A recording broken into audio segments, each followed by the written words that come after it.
মুক্তিপথত মাৰ্ঘেৰিটা পটভূমিত নৱনিৰ্মিত অসমীয়া বোলছবি ৰুদ্ৰসাগৰ।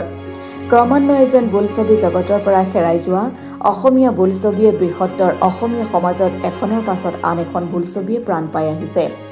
এই ক্ষেত্ৰতো বোলছবি নিৰ্মাণৰ লগত জড়িত সকলো পৰিচালক, প্ৰযোজক আৰু কলাকুশলীয়ে দৃঢ়তাৰে ছবি নিৰ্মাণ কৰি পুনৰ অসমৰ বুকুৰ পৰা হেৰাই যাবলৈ ধৰা অসমীয়া বোলছবিসমূহ ছবিগৃহত প্ৰদৰ্শন কৰি অহা খবৰে অসমীয়া সমাজৰ বাবে এক শুভ লক্ষণ। তেনেস্থলত অসম অৰুণাচল সীমান্তৰ মাৰ্ঘেৰিটা আৰু ইয়াৰ উপকণ্ঠ অঞ্চলৰ বিভিন্ন প্ৰাকৃতিক মনোমোহা দৃশ্যৰ মাজত অসমীয়া বোলছবি ৰুদ্ৰসাগৰ নামেৰে নিৰ্মাণৰ কাম কৰি থকা দেখা গৈছে। এই নৱনিৰ্মিত বোলছবিখনৰ চিত্ৰনাট্য পৰিচালক সঞ্জীৱ কোঁৱৰ, প্ৰযোজক ৰঞ্জু চেতিয়া আৰু বিভিন্ন চৰিত্ৰত অভিনয় কৰিছে অভিনেতাসকল ক্ৰমে জুপিতৰা ভূঞা, মুম্বাইৰ পৰা আমন্ত্ৰিত হানি সেনচোৱা, বিটু দাস, ৰঞ্জু বৰুৱা চেতিয়া, সুখিনী ৱাখেট এইসকল অভিনেতাই বিভিন্ন চৰিত্ৰত অভিনয় কৰি ছবিখন নিৰ্মাণৰ কাম সম্পূৰ্ণ কৰিছে। অহা 7, 8 আৰু 9 জানুৱাৰী তাৰিখে মাৰ্ঘেৰিটা শ্যাম ছবিগৃহত মুক্তি লাভ কৰিব বুলি ছবিখনৰ পৰিচালক আৰু প্ৰযোজকে সংবাদ মাধ্যমৰ যোগেদি অসমবাসী তথা মাৰ্ঘেৰিটাবাসীক জানিবলৈ দিয়ে।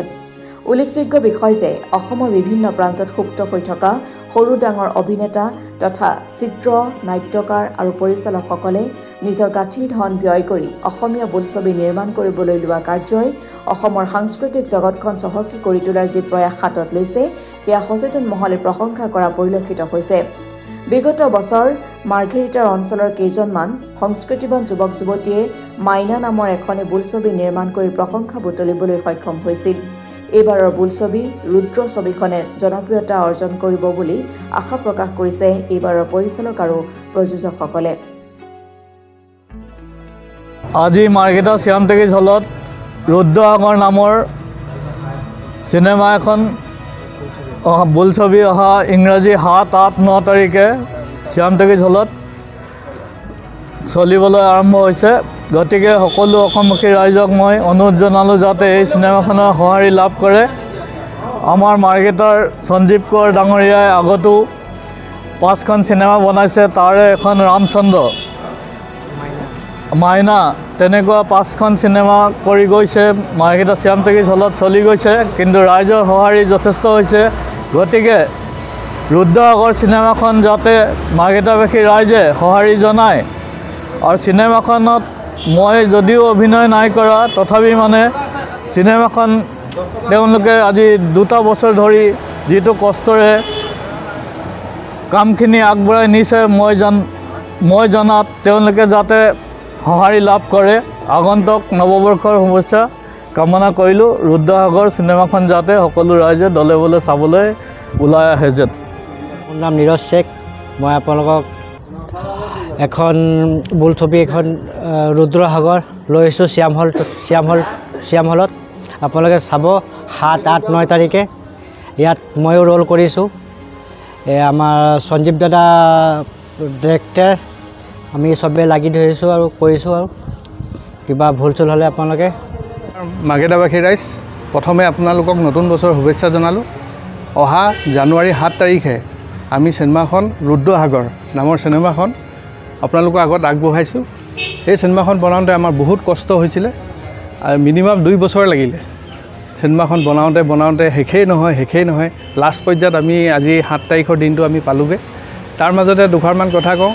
ইয়াত আপোনালোকৰ সংগীত হিচাপে যিকেইজন ছিংগাৰে গান গাইছে তেওঁলোকৰ নামটো মই মেনশ্যন কৰিব বিচাৰোঁ। এজন হৈছে আমাৰ জিতেন চেতিয়া, যাক ৰুবুল দা বুলি আমি জানো, আৰু আমাৰ শিৱানী বাইদেউ। তেওঁলোকে ভাল গানৰ সুৰ, কথা চব ৰুবুল দাই আমাৰ দিছে। সেইখিনিকে কৈ মোৰ নিজৰ মন্তব্য সামৰিলোঁ। প্ৰথমে মই সমূহ মাৰ্ঘেৰিটাবাসী ৰাইজলৈ নতুন বছৰৰ শুভেচ্ছা জ্ঞাপন কৰিছোঁ। আপোনালোকলৈ এটা ভাল খবৰ, ভাল বাৰ্তা কঢ়িয়াই আনিছোঁ। আমাৰ এই নতুন বছৰতেই জানুৱাৰীৰ 7, 8, 9 এই 3 দিনৰ কাৰ্যসূচীৰে আমি এখন নতুন আগৰ দৰেই চুটি ছবি এখনি আমি লৈ আহিছোঁ। আমাৰ মাৰ্ঘেৰিটা শ্যাম চিনেমা হলত ফিল্মখন প্ৰদৰ্শন হ'ব। আপোনালোক সকলোকে দলে বলে আহি আমাক যাতে সহায় সহযোগিতা আগবঢ়ায়, সেয়ে আমি কামনা কৰিছোঁ। আৰু ফিল্মখনৰ মানে সম্পূৰ্ণ দায়িত্ব লৈছে আমাৰ সঞ্জীৱ কোঁৱৰ ডাঙৰীয়া এখেতৰ দ্বাৰাই ফিল্মখন নিৰ্মাণ হৈছে এখেতেই ফিল্মখনৰ সকলো দায়িত্ব অৰ্পণ কৰিছে লগতে আমাৰ ফিল্মখনৰ আপোনাৰ প্ৰডিউচাৰ পৰিচালক আমাৰ শ্ৰীমতী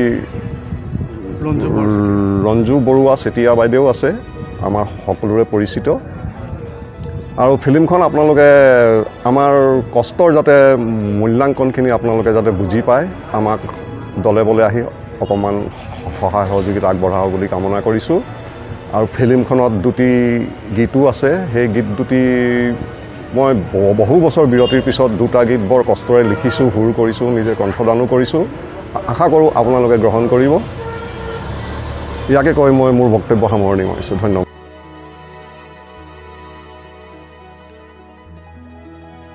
মাৰ্ঘেৰিটাৰ পৰা অৰুণ ভূঞাৰ ৰিপৰ্ট অসম টুডে।